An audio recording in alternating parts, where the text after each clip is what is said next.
कई लोग प्रार्थना करते हैं पर समझ नहीं पाते कि यह मेरी सोच है या सच में यीशु की आवाज। बाइबल हमें यह सिखाती है कि परमेश्वर अपने बच्चों से बात करते हैं और उनकी आवाज पहचानी जा सकती है। यीशु की आवाज को प्रार्थना में पहचानने के लिए बाइबल और ईसाई परंपराओं के आधार पर कुछ व्यावहारिक और आध्यात्मिक कदम उठाए जा सकते हैं। यीशु ने स्वयं कहा, मेरी भेड़ें मेरा शब्द सुनती हैं और मैं उन्हें जानता हूं और वे मेरे पीछे चलती हैं। यूहन्ना 10:27। यहां कुछ तरीके दिए गए हैं जो आपको उनकी आवाज को सुनने और पहचानने में मदद कर सकते हैं। प्रार्थना में यीशु की आवाज कैसे पहचाने? यूहन्ना 14:27। मेरी शांति मैं तुम्हें देता हूं। जब आप प्रार्थना करते हैं और कोई विचार, निर्णय या उत्तर आपके मन में आता है और उसके साथ गहरी शांति भी होती है, तो यह प्रभु यीशु की आवाज है। परमेश्वर कभी अपने वचन बाइबल्स के विरुद्ध कुछ नहीं कहते। यदि आपको प्रार्थना में कोई उत्तर मिले और वह बाइबल की शिक्षा के अनुसार है, तो यह यीशु की ही आवाज है। उदाहरण, यदि आपके मन में यह विचार आए कि किसी से बदला लो, तो यह प्रभु की आवाज नहीं है, क्योंकि बाइबल कहती है अपने शत्रुओं से प्रेम करो। मत्ती 5:44। यूहन्ना 16:13। जब वह सत्य का आत्मा आएगा तो तुम्हें सब सत्य का मार्ग बताएगा। प्रार्थना करते समय पवित्र आत्मा हमारे मन को धीरे धीरे समझाता है। वह हमें दोषी भी ठहराता है जब हम गलत होते हैं और शांति देता है जब हम सही मार्ग पर होते हैं। कई बार यीशु हमारी प्रार्थना का उत्तर किसी विश्वासी व्यक्ति, प्रवचन, गीत या परिस्थिति से देते हैं। यदि आपको जो उत्तर मिला है वही संदेश आपको अलग अलग तरीकों से दोबारा सुनाई दे, तो यह यीशु की पुष्टि है। चुप हो जाओ और जान लो कि मैं ही परमेश्वर हूं। यीशु की आवाज अक्सर शोरगुल में नहीं, बल्कि धीरे और शांति से आती है। प्रार्थना के बाद कुछ समय शांत बैठें, तब आपको स्पष्ट संकेत मिल सकता है। आत्मा का फल है प्रेम, आनंद, शांति, धीरज, भलाई, विश्वास।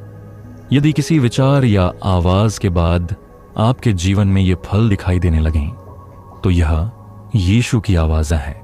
बाइबल को जाने। यीशु की आवाज हमेशा बाइबल के सत्य के अनुरूप होगी। नियमित रूप से बाइबल पढ़ने और उसका अध्ययन करने से आप परमेश्वर के स्वभाव और उनके वचन को समझ सकते हैं। इससे आपको यह पहचानने में मदद मिलेगी कि क्या वह आवाज यीशु से है या नहीं। 2.